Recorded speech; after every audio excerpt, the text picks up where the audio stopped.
উপন্যাস ডায়েরি চ্যানেলের পক্ষ থেকে আপনারা শুনছেন শেষ চরিত্রের ঘ্রাণ। লিখেছেন নূরজাহান আক্তার আলো, কণ্ঠে আমি তাসনুভা। শেষ পর্ব।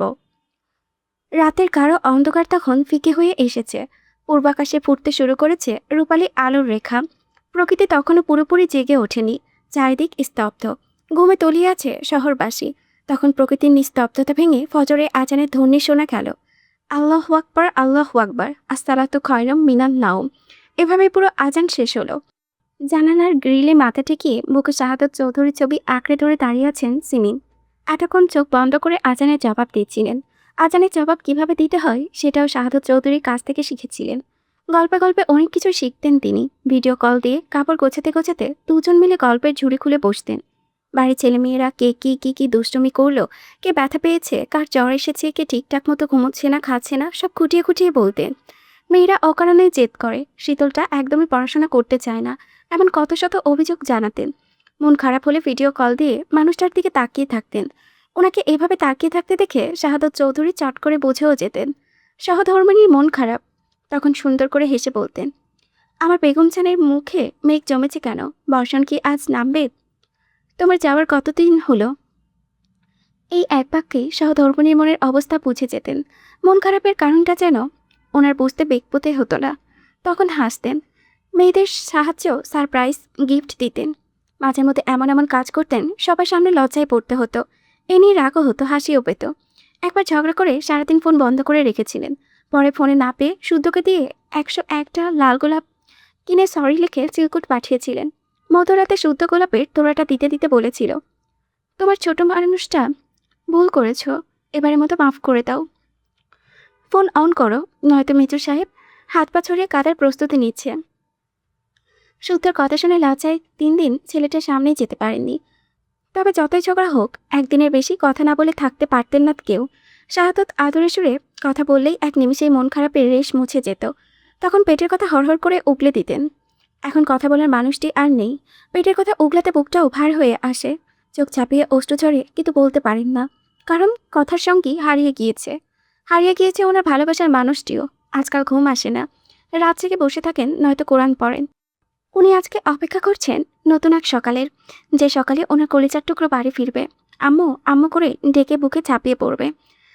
আবার আগের মতো নানান বায়না ধরে অতিষ্ঠ করে তুলবে। হঠাৎ ওনার খেলাই হলো আজান থেমে গেল, নামাজের সময়ও চলে চলে যাচ্ছে। উনি তড়িঘড়ি করে ওয়াশরুমে ছুটলেন, তারপর অজু করে এসে শান্ত মনে নামাজে দাঁড়িয়ে গেলেন। ফজরের আজানের পর শুধু রেডি হয়ে পার্কিং লটে এসে দাঁড়ালো। তার পরনে সাদা শার্ট আর কালো প্যান্ট, পাশাপাশি গাড়ি আর বাইক পার্ক করা। সে গাড়ি আজ না নিয়ে বাইক নিয়ে হেঁটে হেঁটে গেটের বাইরে গেল। বাইকের শব্দ শাওনের কানে গেলে জেগে যেতে পারে। অন্ধকার থাকতে বের হচ্ছে দেখে নিশ্চিন্ত চেঁচামেচিও শুরু করবে। তারপর তার সঙ্গে না পেরে নিচে বাইক চেপে বসতে পড়বে। তারই তো ভাই, হাড়ে হাড়ে চিনে সে। তাই একেবারে গেটের বাইরে এসে বাইক স্টার্ট করলো শুদ্ধ। তারপর মসজিদে গিয়ে নামাজ আদায় করে গেল গোরস্থানের দিকে। সেখানে শাহাদত চৌধুরী কবর জিয়ারত করে সদ্য জন্মানো কিছু ঘাস উপড়ে ফেলে 2-1টা শুকনো আম পাতা পড়েছিল সেটাও সরিয়ে ফেলল। তারপর রওনা হলো কেন্দ্রের দিকে। তখন ভোরের আলো পড়তে কেবল শুরু করেছে। সূচনা হচ্ছে এক নতুন দিনের।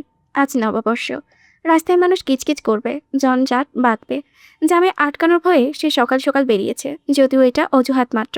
আসলে রুমে মন টিকছিল না, বাড়িতে ভালো লাগছিল না, ধৈর্য কোলাচ্ছে না। তাছাড়া যাবি তো একটু আগে, গেলে ক্ষতি কি? মনে মনে এসব ভেবে গতি বাড়িয়ে বাইক চালাতে লাগলো।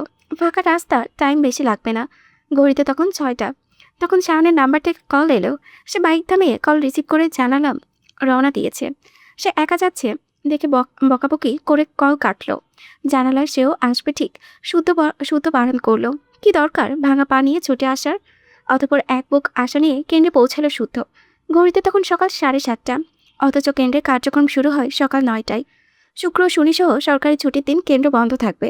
সচরাচর স্পেশাল পার্সন ছাড়া সরকারি ছুটির দিনগুলোতে কোনো বন্দিকে মুক্ত দেওয়া হবে না।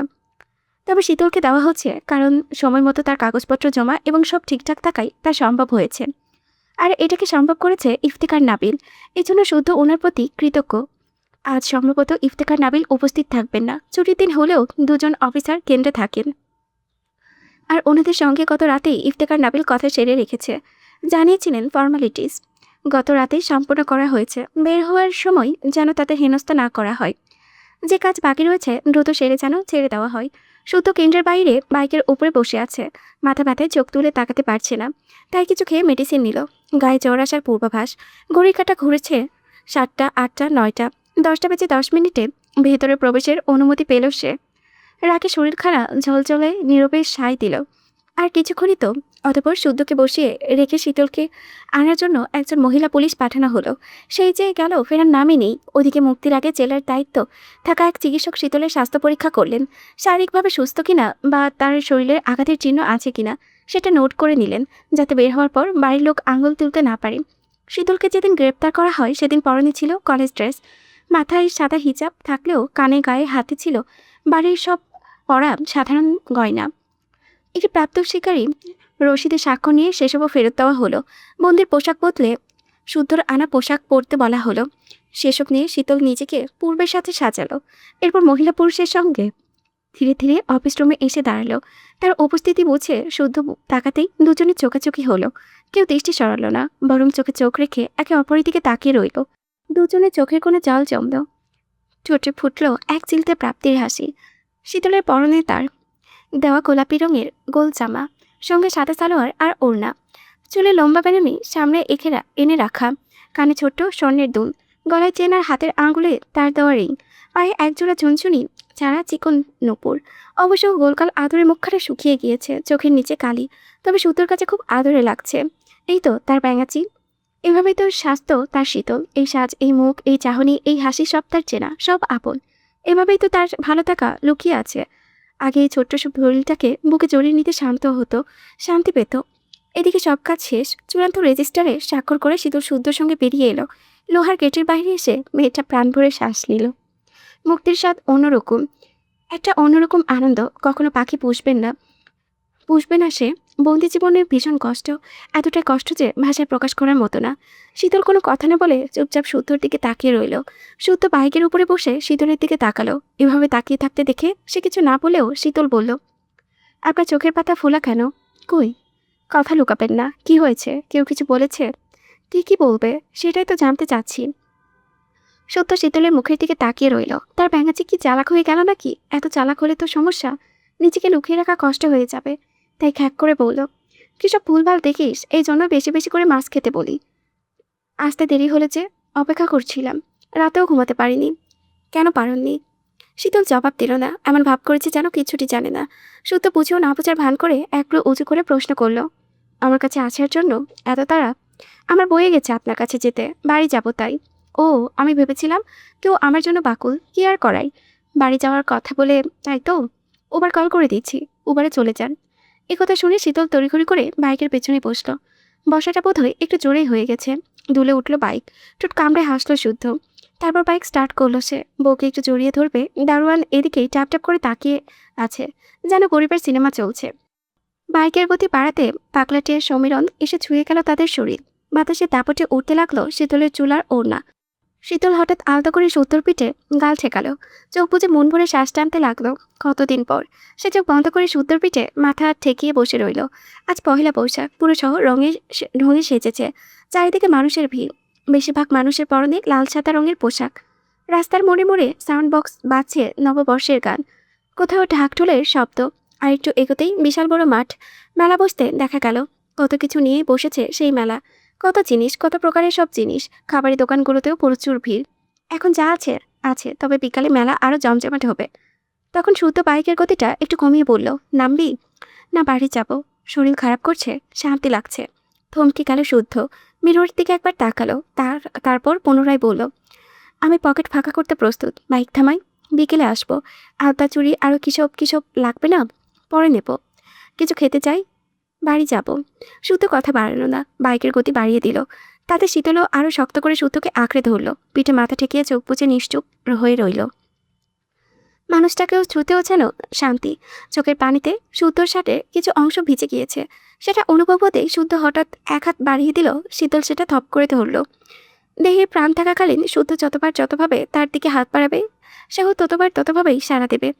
এভাবে চলতে বাইকটা পাড়ার মোড় ক্রস করতেই সামনে পড়ল তাদের পারিবারিক কবরস্থান, যেখানে চিরনিদ্রায় ঘুমিয়ে আছেন তার বাবা। শীতল ছটপটিয়ে উঠল, সত্য বাইক থামালো। মাটিতে ধাপ রাখার আগে ঝরঝরিয়ে অশ্রু চলে গেল। দুজনেই থামলো। বাহিরে দাঁড়িয়ে শুদ্ধ সাহাদত চৌধুরী কবরখানা দেখলো। এটা কেমন মুহূর্ত!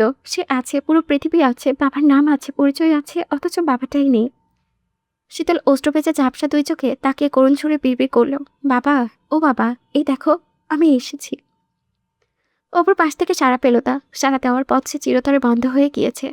এখানে দাঁড়িয়ে থাকলে কাঁদতেই থাকবে। তাই শুদ্ধ আবার পরে আসবে বলে বাইকে উঠে বসালো। আফসোসে বুক ফেটে গেল শীতলের। বাবা জীবিত থাকলে বুকে ঝাঁপিয়ে পড়তে পারত। মৃত বলে কাছে যেতে পারছে না। মেয়ে বলে সৃষ্টিকর্তার কবর জিয়ারত করার সুযোগও দেননি। তাতে কি, জায়নামাজে বসে বাবার জন্য মন খুলে দোয়া করবে। মেয়ের দোয়া নিশ্চয়ই বাবার কাছে পৌঁছে যাবে। তারপর চোখ মুছতে মুছতেই পুনরায় বাইকে উঠে বসলো। আর একটু সামনে এগোতেই চৌধুরী বাড়ির মূল ফটক দেখা গেল। আর একটু এগিয়ে হর্ন বাজাতেই দারোয়ান চাচা গেট খুলে দিলেন। শীতল বাইক থেকে নেমে ওনার সঙ্গে হাসি মুখে কথা বলল। শুদ্ধ ততক্ষণে বাইক থামিয়ে বাগান বরাবর দাঁড়িয়ে আছে। সে কথা শেষ করে শুদ্ধ পাশে দাঁড়াতেই শুদ্ধ বাগানের দিকে হাঁটা ধরল। তা থেকে শীতল বলল, বাগানে ঢুকেছেন কেন? রোদ চড়ে গেছে, ভিতরে চলুন। আয়। তাকে ডেকে ছোট্ট কবরখানার পাশে দাঁড়ালো শুদ্ধ। শীতলও গিয়ে তার পাশে দাঁড়ালো। শুদ্ধ দৃষ্টি অনুসরণ করে নিচে তাকিয়ে তড়িৎ গতিতে ঘাড় ঘোরালো শুদ্ধর দিকে। শুদ্ধর দিকে। শুদ্ধ সম্মতিসূচক মাথা নাড়তেই শীতল ধপ করে বসে পড়ল। সে তো ভেবেছিল তার অংশ ট্রেনের ঠাঁই পেয়েছে, ভ্রূণ বলে কেউ দেখেনি, হেলায় ফেলায় কোথায় না কোথায় হারিয়ে গিয়েছে। কিন্তু শুদ্ধ যত এত যত্ন করে স্থান দিয়েছে দেখে হাসল সে। চোখের পানিতে ঝাপসা দেখছে, তবুও কান্নারা বাদ মানছে না। সে পরম মমতায় মাটির বুকে হাত বুলিয়ে দিল, যারা মাটি কেনা নিজের সন্তানের মাথায় হাত বুলিয়ে দিচ্ছে। কান্নার কণ্ঠস্বর বুঝে এসেছে। সে ঢোক গিলল, বুকটা ফেটে যাচ্ছে, দম আটকে আটকে কথা আসছে। কি বলে ডাকবে, কোন সম্বোধনে মানাবে? নাম দেওয়ার আগে তো হারিয়ে ফেলল। যদি বেঁচে থাকতো বুকে জড়িয়ে নিয়ে কত আদরে নামেই না ডাকতো। কিন্তু কি কপাল, বাবাও নেই, সন্তানও নেই, একেবারে শূন্য হাতে ফিরতে হলো। তবুও সে পিছপিছিয়ে ডাকলো, জান, জান পাখি। আর একটা সপ্তাহ উচ্চারণ করতে পারল না শীতল। বুকের ভেতরে ভেঙে আসছে। কত দামি জিনিসটা হারিয়েছে সে। আল্লাহ দিলে তারা হয়তো আবারও বাবা মা হতে পারবে। আরেকজন এসে কোলে উঠে বুক ঠান্ডা করে। কিন্তু যাকে হারিয়েছে তাকে কি ভুলতে পারবে? পারবে না। প্রথম সন্তানের প্রতি সবার আবেগটা একটু অন্যরকম হয়। কাঁদতে কাঁদতে শীতলের নজর পড়ল পাশের আরেকটা কবরের দিকে। এখানে তো কারো কবর ছিল না, তার বাবার তো না। দেখে বড় মানুষের কবর মনে হচ্ছে। তার মানে তার অনুপস্থিতিতে আবারও কাউকে হারিয়েছে সে। এখন তাকে আরেকজনের বিয়োগের কথা শুনতে হবে। তার কি হারানোর মৌসুম শেষ হয়নি? তার জীবনে চৈত্রময়ী কেন? চৈত্রের খরায় জীবনের সুখগুলো কবেই হারিয়েছে। আর কত?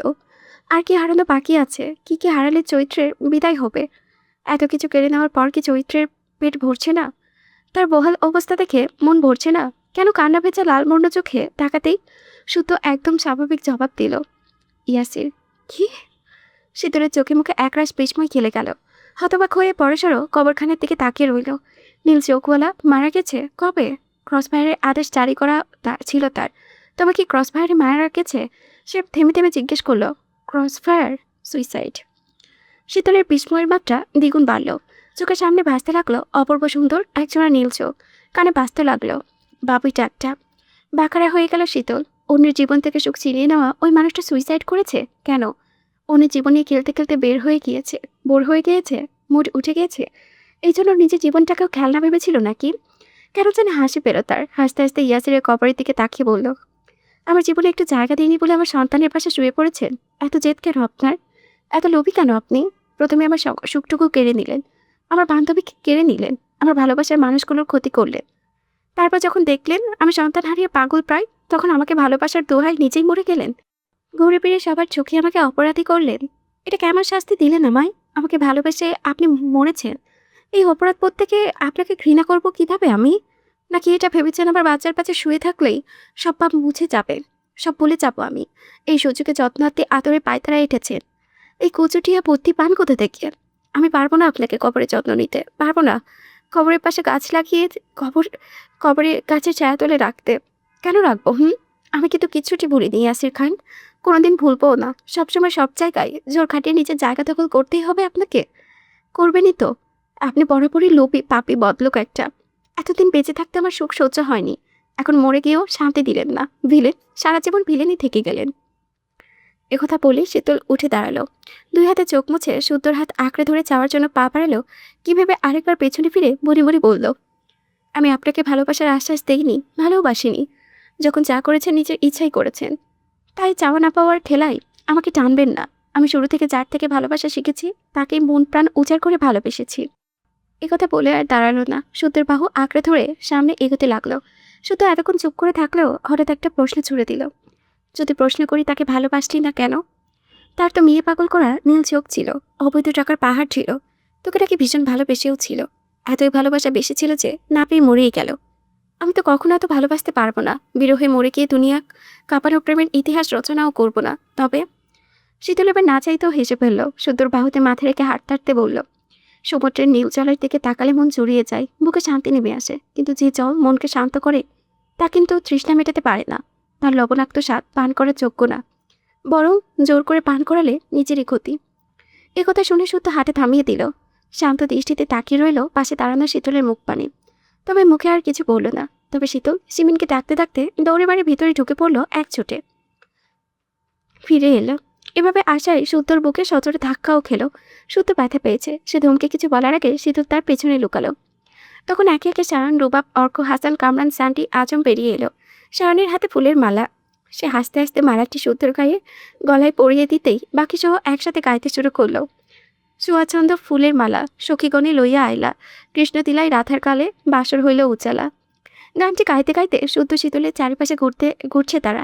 তাদের কাণ্ড থেকে শুদ্ধ বিরক্তি মুখে দাঁড়িয়ে রইল। রোদের মধ্যে দাঁড় করিয়ে এসব করার মানে কি? তাই বিরক্তি সুরে বলল, থামবে তোমরা, পাগল ছাগলের মতো কিসব করছো? শুদ্ধর কথায় থেমে গেল তারা। দৌড়মুখ খেয়ে একে অপরের দিকে তাকিয়ে মন খারাপ করে ভেতরে চলে গেল। একটু মজা করতে চেয়েছিল, না হয় তাই বলে এভাবে ধমকাবে? তাদের কি মান সম্মান নেই? শুদ্ধ নিজে উপর কুচকে নিল।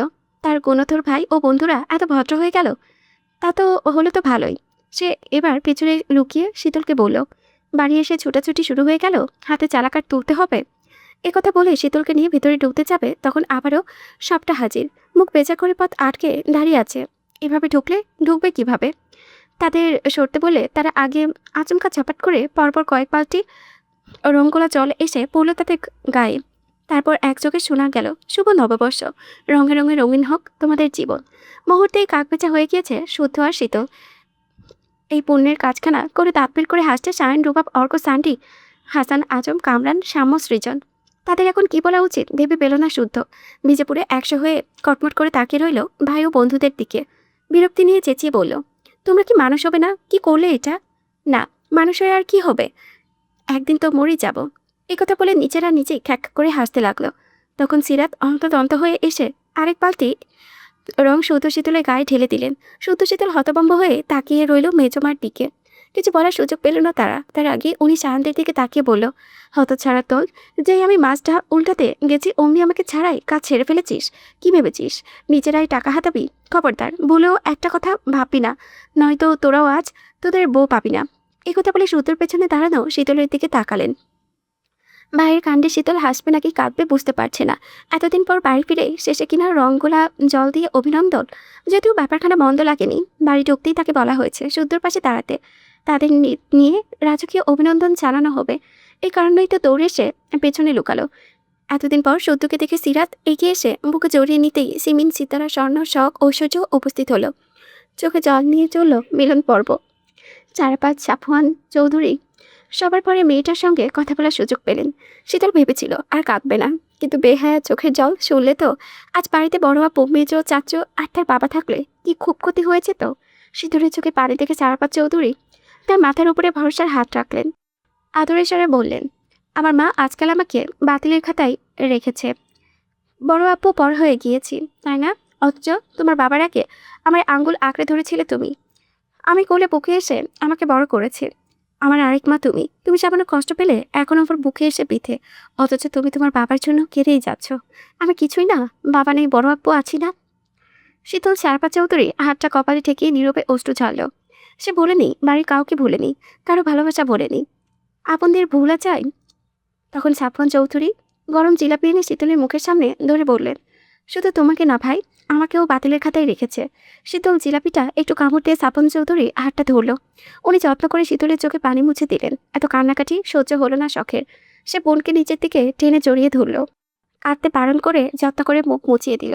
এদিকে চিমিন এখনো চুপ করে এক কোণে দাঁড়িয়ে আছেন। ছলছল চোখে তাকিয়ে আদরে মেয়েকে দেখেছিলেন। শীতল একে একে স্বর্ণ, ঐশ্বর্য, সিতারার সঙ্গে কথা বলে এগুলো মায়ের দিকে। মা মেয়ে কারো মুখে কোনো কথা নেই। শীতল মুখে কিছু না বলে মাকে জড়িয়ে ধরল। মেয়ের বুকে মুখ লুকিয়ে ফোপাতে লাগলো। চিমি নিজেও নীরবে কাঁদতে কাঁদতে শাড়ির আঁচল দিয়ে তার মাথা মুখ যত্ন করে মুছে দিলেন। হঠাৎ চিৎকার চেঁচামেচি শুনে সবাই ঘুরে তাকালেন বাইরে দাঁড়ানো ছেলেগুলোর দিকে। সায়নরা কেউ শুদ্ধকে বাড়ির ভেতরে আসতে দিচ্ছে না। ঢুকতে গেলেই রঙ্গোলা জল ছুঁড়ে মারছে। এটা হচ্ছে শুদ্ধর প্রতি তাদের রাগের বহিঃপ্রকাশ। কারণ তারা শীতলকে আনতে যেতে চেয়েছিল, কিন্তু শুদ্ধর জন্য হয়নি। সে বের হওয়ার আগেই সবার রুমের বাইরে থেকে লক করে গিয়েছে, যাতে কেউ রুমের বাইরে আসতে না পারে। পরে দারোয়ান এসে দরজা খুলে বের হয় তারা। ততক্ষণে শীতলকে নিয়ে শুদ্ধ বাড়ির পথে রওনা দিয়েছে। শুদ্ধ কতক্ষণ বকাবকি করে না পেরে ভেজা গায়ে দাঁড়িয়ে রইল। মাথার চুল বেয়ে পানির রং গড়িয়ে পড়ছে। পরনের সাদা শার্টের হাল দেখার মতো না। শুদ্ধর অবস্থা দেখে রূপক তার পক্ষ নিতেই তারাও একই অবস্থা করা হলো। এরপর নিজেরা নিজেদের ইচ্ছে মতো রঙে ডুবালো। ওদের অবস্থা দেখে মেয়েরা হাসতে, স্বর্ণ ঐশ্বর্য হালকাভাবে ছেড়ে দিলেও বাকিরা আর পেল না। অনেক হয়েছে থেকে সারাফাত চৌধুরী থামাতে এলে ওনাকেও শুভ নববর্ষ চৌধুরী সাহেব বলে ইচ্ছে মতো চোবানো হলো। বড় ভাইয়ের হালের দেখে সাফওয়ান চৌধুরীর পেছন থেকে কেটে পড়তে গেলে সারাফাত চৌধুরী নিজে ভাইয়ের গালে পানি ছুঁড়ে ভিজে দিয়ে বলে, শুভ নববর্ষ। এটা নিয়েও হাসাহাসি চলল কতক্ষণ। তারপর সিতারা চৌধুরী ধমকানিতে সব কটা থামলো। মিটে চুপি হয়ে গিয়েছে সবাই। ভেতরে ঢুকলো, বাড়ির হাল বেহাল করে ফেললো। অগত্যা কেউ বাড়িতে না ঢুকেই আজকে পুকুরে গোসল করার সিদ্ধান্ত নিল। ছেলেরা একে একে গেলেও শুদ্ধ দাঁড়িয়েছিল। সে ভেবেছিল সুযোগ বুঝে বাড়িতে ঢুকে পড়বে। পুকুরে গোসল দিলে শরীর চুলকায়, এমনিতেও তার একটু বেশি অ্যালার্জির সমস্যা। কিন্তু চারপা চৌধুরী সহজে বুঝে নিলেন ছেলের মনের কথা। উনি নিজের ছেলে কাঁধে হাত রেখে ছেলেকে নিয়ে হাঁটতে হাঁটতে বললেন, সুন্দর মুহূর্তগুলো ধরা দিলে দুহাতে লুফে নিতে হয়, যাতে সেগুলো স্মৃতিচারণ করলে এমনি এমনি হাসি চলে আসে। আমাদের জীবনটা খুব ছোট্ট, সুখগুলো খুব দামি, এগুলোকে হেলাফেলা করতে নেই। সত্য বাবার দিকে তাকালো। মাঝের কিছুদিন বাবার সঙ্গে তার দূরত্ব সৃষ্টি হয়েছিল। যার জন্য হয়েছিল, সে যখন নেই তখন মান অভিমান রেখেও লাভ নেই। তাই বাবার কথা সম্মতি দিয়ে পুকুর বাড়ির দিকে গেল। কি এক কথায় অর্ককে খুব পচাচ্ছে সায়ন। তাদেরকে সত্য বলল, রং নিয়ে মাতামাতি, ক্ষততে শুধু ইনফেকশন হোক না, আমিও রেডি। ফিনাইল আর সিরিজের কাগজ দিয়ে ঢেলে ড্রেসিং করিয়ে না যদি দিয়েছি। এই কথা শুনে শাওনের হাসি মিলিয়ে গেল। ফাটা বেলুনের মতো মুখখানা চুপসে গেল। খুশির ঠেলায় সেসব মনেই নেই। এবার কি হবে? ততক্ষণে হাসান, কামরান, আজম, স্যান্ডি বুক পানিতে নেমে দাঁড়িয়ে আছে। কথা বলছে নিজেরা। এদিকে সিঁড়ির মাঝখানে দাঁড়িয়ে শুদ্ধ ফিসলে হেসেই যাচ্ছে। শাওনের চুপসানো মুখ দিয়ে পৈশাচিক আনন্দ হচ্ছে। দুই ছেলে কথা শুনে সারাফাত চৌধুরীও হাসলেন। এই নতুন কিছু না, শুদ্ধর কথার পাছে শায়ন বরাবরই আটকে যায়। আজও তাই হচ্ছে। দেখে উনি কোনো মতে হাসে আটকে শায়নকে বললেন, এসো আমি রং ধুয়ে দিচ্ছি। বাড়ি গিয়ে সাবধান পানিতে আরেকবার শাওয়ার নিয়ে পুরো শরীর অ্যান্টিসেপটিক ক্রিম লাগিয়ে নিলেই হবে। বাবার কথাখানা শায়নের ভীষণ পছন্দ হলো। গায়ের টি শার্টটা খুলে শেষ চিড়িতে বসে পড়ল। শুদ্ধর দিকে একবার তাকিয়ে মেয়ে মানুষের মতো মুখ ভেঙচি কাটল। তখন সাম্য আর সৃজন বেশ কয়েকটি তোয়ালে আর কয়েকটি শ্যাম্পুর বোতল নিয়ে হাজির হলো। তারাও গোসল করবে। সাফওয়ান চৌধুরী ধমকালেও শুনল না। তারা বাবার হাত ধরে পুকুরে নেমে পড়ল। অর্ক তখন সিঁড়িতে বসে পানি নিয়ে রং ধুচ্ছিল। তখন শুদ্ধ এক ধাক্কায় তাকে পুকুরে ফেলে অর্কের জায়গায় আরাম করে বসলো। বলল, আসসালামু আলাইকুম নতুন জামাই, দিনকান ভালো তো? আচমকা ধাক্কায় নাকে মুখে পানি ঢুকতে কাশতে শুরু করেছে অর্ক। তার অবস্থা থেকে হাসতে লাগলো বাকিরা। সারাফাত চৌধুরী বাকিদের দিকে শ্যাম্পুর বোতল ছুড়ে দিলেন। তারপরে আগে শাওনের গায়ের রং ধুয়ে মুছে শ্যাম্পু দিয়ে দিলেন। গাঢ় রং না শুকালে আবিরগুলো গুলিয়ে রং করেছে, যার কারণে তুলতে বেগ পোয়াতে হলো না।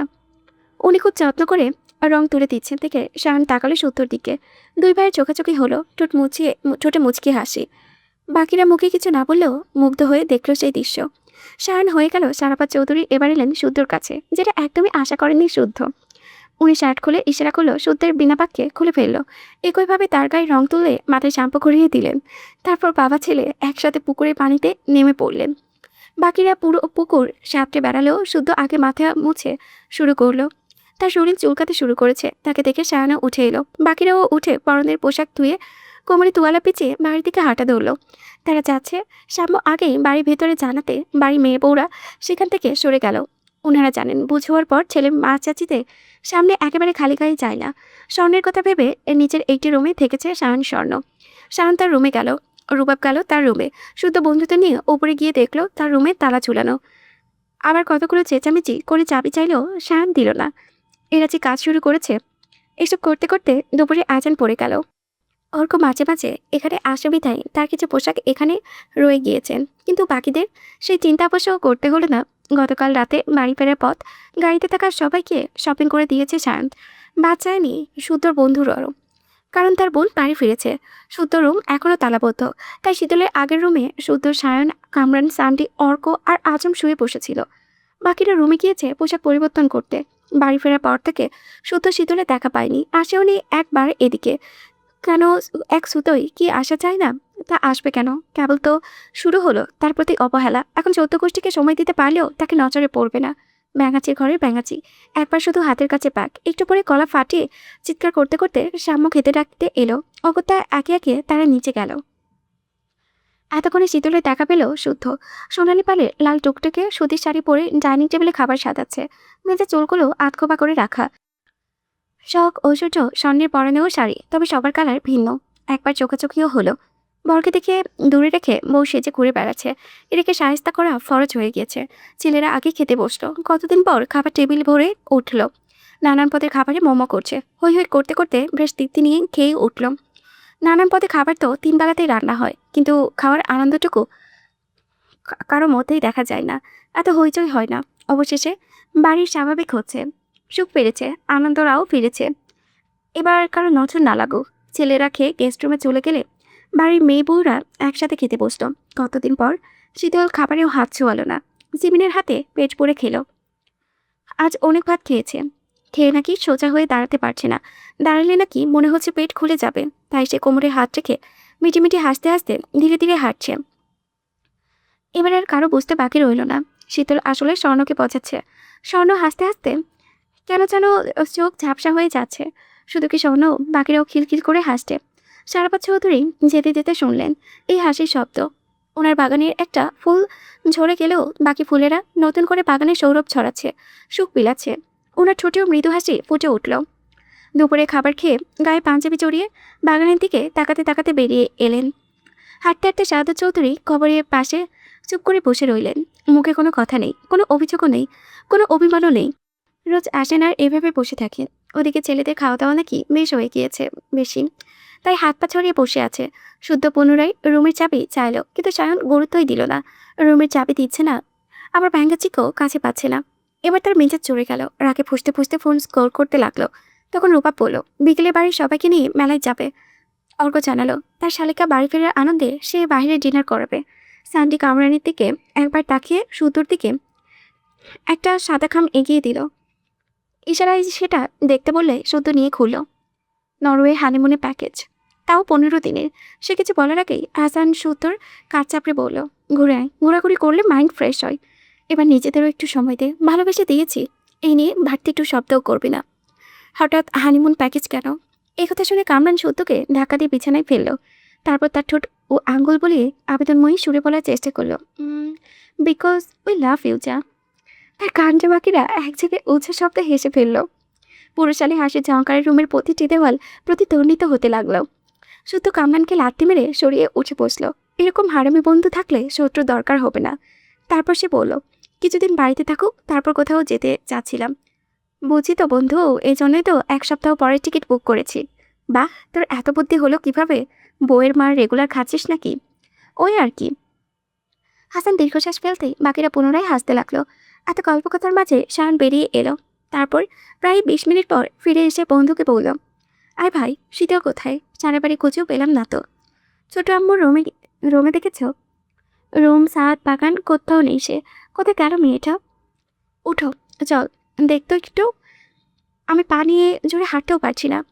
ভাইয়া, মজা করো না, এসব নিয়ে মজা ভালো লাগে না। সত্যি না, সত্যি বলছি ভাই। শায়নের মুখ দেখে মনেও হচ্ছে না মজা করেছে। তাই শুদ্ধসহ বাকিরাও উঠে দাঁড়িয়েছে। শুদ্ধ দ্রুত পায়ে বেরিয়ে গেল। বাকিরাও যেতে চাইল, কিন্তু শায়ন যেতে দিল না। বরং রুমের দরজা আটকে আরাম করে বিছানায় শুলো। তাকে শুতে দেখে আজম অবাক হয়ে বলল, ভাই আপনি শুইলেন কেন? শীতল আবারে খুঁজতে চাইবেন না?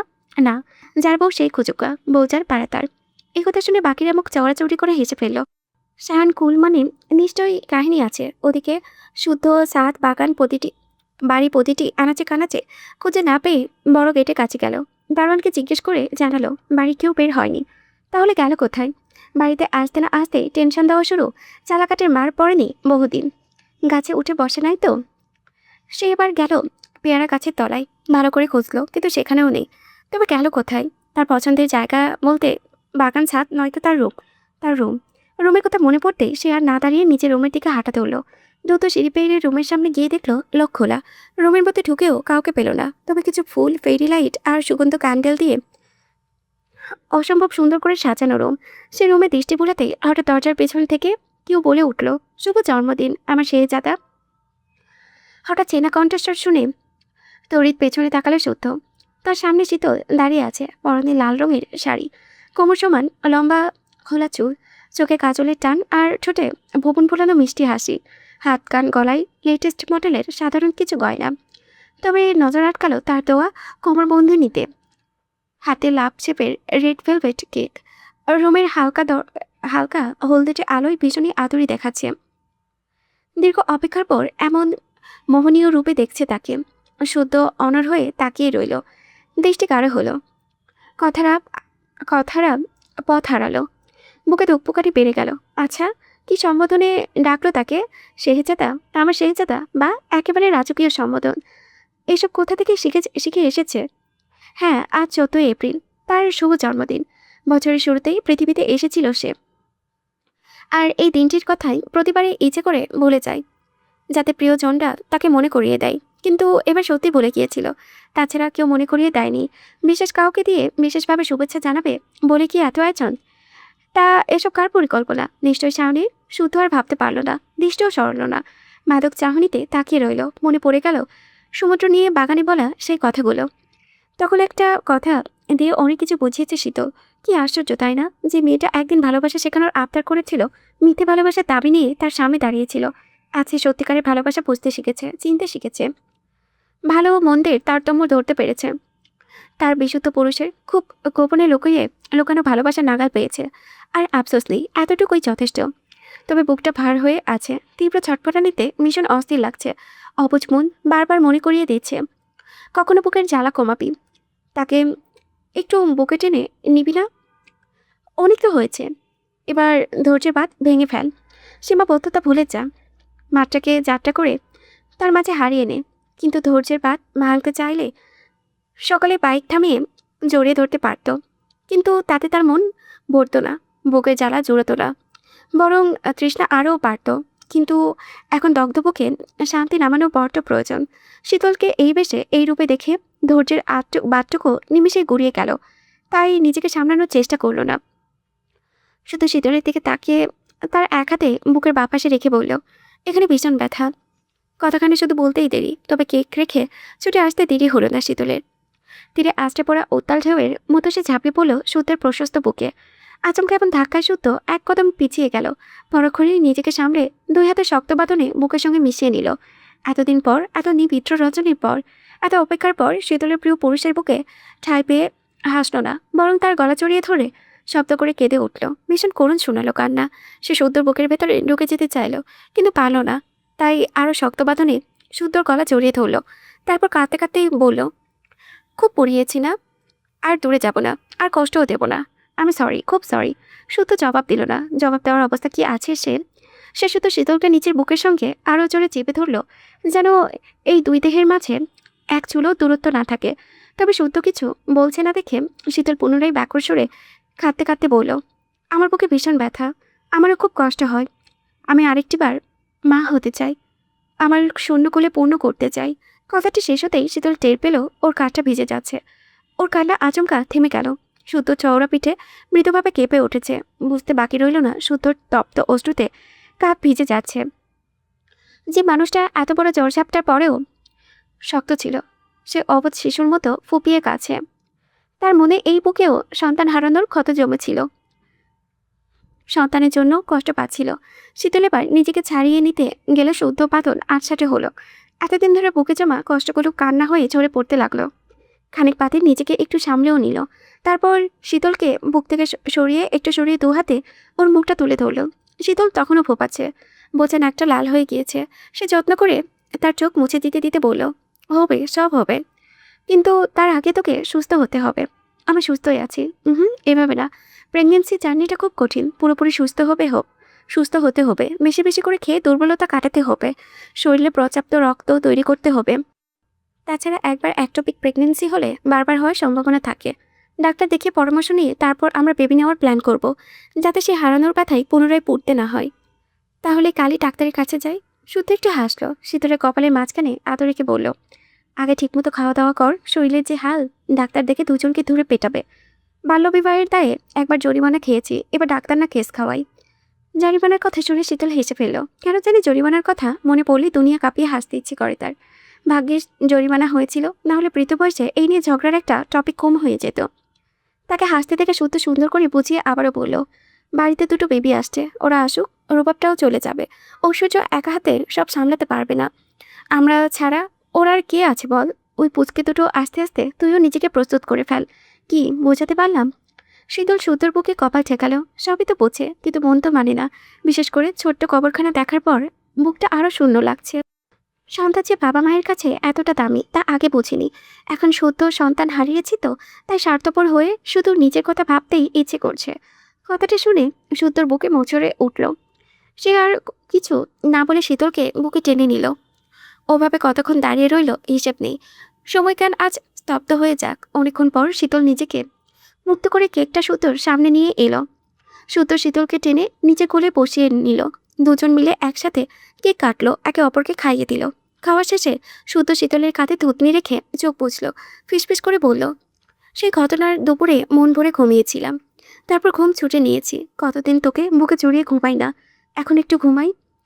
একথা শুনে শীতল বিছানার হেডবোর্ডে হেলান দিয়ে বসলো। শুদ্ধ আর কাল বিলম্ব না করে তাকে কোমর জড়িয়ে কোলে মাথা রাখলো। অদ্ভুত এক প্রশান্তিতে চোখের পাতা আপনা আপনি বুঝে এলো। শীতল সুদূর চুলে আঙ্গুল ডুবিয়ে বেলি কাটতে লাগলো। চুল কেটেছে, যেভাবে ধরাও যাচ্ছে না, তবে চুল কাটলে দেখতে ভীষণ ভালো লাগে। বারবার তাকাতে ইচ্ছে করে। নিজের মনের ভাবনায় নিজেরই হাসি পেয়ে সে একবার মাথার চুল টানতে লাগলো। শীতল না একদম ঠিক কথা বলেছে, যে হাজব্যান্ডরা চুল কাটলে আসলে অনেক সুন্দর লাগে, বারবার তাকাতে ইচ্ছে করে। আমি তো রাসেলকে বারবার বলি যে, এই জান, আমি তো ক্রাশ খেয়ে গেলাম, আমি তো আবার প্রেমে পড়ে গেলাম তোমার। কিছুক্ষণ কপাল মালিশ করলো, তারপর তার কাঁধ টিপে দিল। সত্য ঘুমিয়ে গিয়েছে। বিগত কয়েকটা মাস নির্ঘুম রাত কেটেছে তার। একটুখানি চোখ বুঝলে আতঙ্কে বুক কেঁপে ওঠে। সব মিলিয়ে এই ঘুমটুকু বড়টা প্রয়োজন ছিল। অনেক দৌড়িয়েছে, অনেক কষ্ট করেছে, অনেক ত্যাগ স্বীকার করেছে। এবার থামা দরকার। তাছাড়া গত রাতেও ঘুমায়নি, এই জন্য বোধহয় শান্তিতে ঘুমিয়ে পড়েছে। শীতল অপলক ঘুমন্ত শুদ্ধর দিকে তাকিয়ে রইল। ওর এখনো বিশ্বাস হচ্ছে না বাড়িতে ফিরে এসেছে। বিশ্বাস হচ্ছে না বারবার শুদ্ধকে ছুঁতে পারছে। এই এতটুকুর জন্য কত কেঁদেছে, ছটপট করেছে।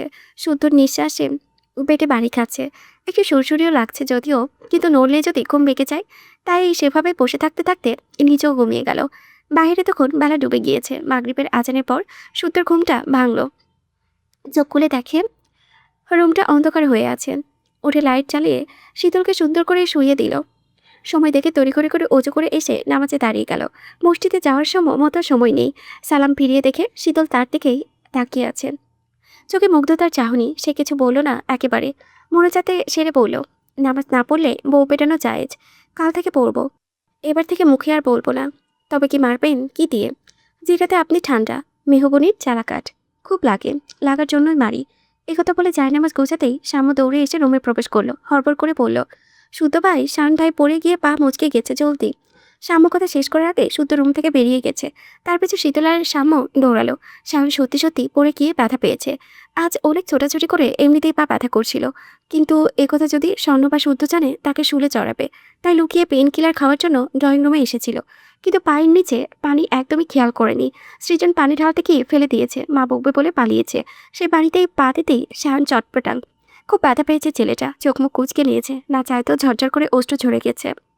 শুদ্ধ এসে টেনে তুলে সোফায় বসালো। পা সোজা করতেই পারছে না সায়ন। স্বর্ণ দ্রুত বরফ এনে ঢালতে লাগলো। শুদ্ধকে বলল, আমাকে দে। শীতল আরেক টুকরো বরফ নিয়ে ডলতে লাগলো। শুদ্ধ ব্যথা স্থানে বরফ ডলতে গিয়ে খেয়াল করলো ক্ষতস্থানের সেলাই লাল হয়ে আছে। গায়ে প্রচুর জ্বর। জ্বর কখন এলো? কথা করে বলল দৌড়চাপ না করতে, কিন্তু শুনলে তো সময়ের সঙ্গে সঙ্গে জ্বরটা বাড়ল। অগত্যা ডাক্তারের কাছে যেতেই হলো। ডাক্তার সেলাইগুলো টিপে দেখতেই শায়ন চেঁচিয়ে উঠল।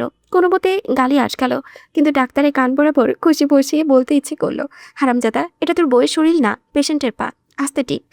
এদিকে তার ক্ষত থেকে গড়গড় করে পুঁজ বের হচ্ছে, অর্থাৎ ইনফেকশন হয়েছে। কিন্তু শুকনো ক্ষততে ইনফেকশন কিভাবে? আজ নয় পুকুরে গোসল করেছে, কিন্তু একদিনে তো হওয়ার কথা না। শায়ন আবার নিচে স্বীকার করলো, মনে পড়ে মিষ্টি খেয়েছে সে, আর কদিন ধরে ভীষণ চুলকাচ্ছিল। ডাক্তার ড্রেসিং করাতে লাগলেন। শায়ন সামনে চেঁচাচ্ছে, শুদ্ধকে বলেছে ডাক্তারকে থামাতে, কিন্তু শুদ্ধ তা না করে ভাইকে জড়িয়ে ধরে রাখলো। ডক্টর সময় নিয়ে ড্রেসিং করলেন। দু পায়ের ব্যথায় ধাপ ফেলা দায়। অতঃপর নতুন মেডিসিন কিনে বাড়ি ফিরল তারা। ঘড়িতে তখন 10টা। সীতারা ছেলেকে খাইয়ে একে একে ওষুধ খাইয়ে দিলেন। শায়ন ধীরে ধীরে শুলো। তাকে রেস্ট করতে দিয়ে সবাই চলে গেল। শুদ্ধ যাওয়ার পা বাড়ান দেবে। শায়ন বলল, আমি তোকে বড্ড চালাই, তাই না ভাই? দিন দিন বোঝা হয়ে যাচ্ছি। শুদ্ধ শান্ত দৃষ্টিতে ভাইয়ের দিকে তাকালো, বলল, ঘটে বুদ্ধি থাকলে অন্তত এতটুকু বুঝতে, ভাই কখনো ভাইয়ের বোঝা হয় না। যতদিন বেঁচে আছি আমার আপনজনরা আমার বোঝা হবে না। ফোন হাতের কাছে আছে, প্রয়োজনে হলে কল দিও। কথাটা বলে শুদ্ধ চলে গেল। শায়ন জানালার দিকে তাকিয়ে চাঁদটাকে দেখে হাসলো। চাঁদ একা, চাঁদের কেউ নেই, তার আছে। নিজের প্রশ্নের নিচেই থমকে গেল সে। তারপর চারদিকে মধ্যমা আঙুল দেখিয়ে বলল, শায়ন তোর মতো একা না রে, শায়নের একটা সুপার হিরো ভাই আছে। রাত তখন 11টা। খাওয়ার পর্ব সেরে রুমে এলে শুদ্ধ। শীতল তার সাজগোজের জিনিস ঘাটাঘাটি করছে। রুম জুড়ে শুদ্ধর পারফিউমের সুগন্ধ মোমো করছে। সে যে সেগুলোকে হাত দিয়েছে বুঝতে বাকি রইল না। শুদ্ধ ফ্রেশ হয়ে এসে ফোনে কিছুক্ষণ কথা বলল, ল্যাপটপে কী সব কাজ করলো। তারপর শীতলকে কাছে ডেকে স্কাই ডাইভিংয়ের ভিডিও দেখালো। বলল, আগামী সপ্তাহে দেশে বাইরে যাব, শপিং যা করার করে নিস। আমিও যাব। হুম। কোন দেশে? নরওয়ে। কি? নরওয়ে থেকে সোজা সুইজারল্যান্ড? সুইজারল্যান্ড কেন? ওখানে স্কাই ড্রাইভিং বেশি মজা। Sky driving? না না, আমি ওসব করবো না। এত তাড়াতাড়ি মরতে চাই না, আমাকে দিয়ে হবেও না। এমনিতেও আমার প্রেশার লো। তার কথা শুনে শুদ্ধ হাসলো, তাকে টেনে পেছন থেকে জড়িয়ে ধরলো। তারপর তার মসৃণ কাঁধে থুতনি ঠেকিয়ে বলল, বেল্ট দিয়ে আমার বুকের সঙ্গে বেঁধে রাখবো? আমার বুকে থাকতেও ভয়? শীতল জবাব দিল না, বরং পিঠটা হেলিয়ে মাথা রাখলো শুদ্ধর বুকে। শুদ্ধ জবাব পেয়ে গেল। তখন শীতল বলল, কিন্তু আপনাকে চাপড়ে ধরে স্কাই ডাইভিং করতে পারবো না। কেন? কারণ আমি সিঙ্গেল। শুদ্ধ মাথা পাকিয়ে তার মুখের দিকে তাকালো। তারপর শীতলের কাঁধে দাঁত বসিয়ে বলল, আমিও সিঙ্গেল। একথা বলে দুজন দুজনের দিকে তাকিয়ে হেসে ফেলল। তাদের হাসিতে শুক্রাও যেন তলে তলে নৃত্য করতে লাগলো। চাঁদটাও মিটিমিটি হাসলো। ভালোবাসা জিনিসটা কি অদ্ভুত সুন্দর, তাই না? এত কষ্ট, এত দহনের পরেও মানুষ ভালোবাসতে চায়, ভালোবাসা খোঁজে। আসলে মানুষ মূলত সুখের কাঙ্গাল। যেখানেই সুখ সেখানেই ছুটে যেতে চায়, অথচ এতটুকু অন্যের ভাগ্যে জোরে না। জীবন সেই সুখই দেয় না। চৈত্রের খরার মতো পড়তে পড়তে যার তাদের জীবন। যদিও চৈত্রের আরেক রূপের সঙ্গে জীবনের অনেক মিল। যেমন চৈত্রের রূপ বদলায়, রং বদলায়, খরার নামে মনের সুখে পোড়ায়। মূলত চৈত্র আসেই পুড়িয়ে ছারখার করে শেষ মুহূর্তে সৃষ্টির আশ্বাস দিতে। যদিও ঝড়ঝাপটার পর তাদের জীবনের চৈত্রটা বিদায় নিয়েছে, তবে কেড়েও নিয়েছে অনেক কিছু। যা গেছে তা হয়তো ফিরেও পাবে না, কিন্তু নতুন করে সূচনা করতে বাধা নেই।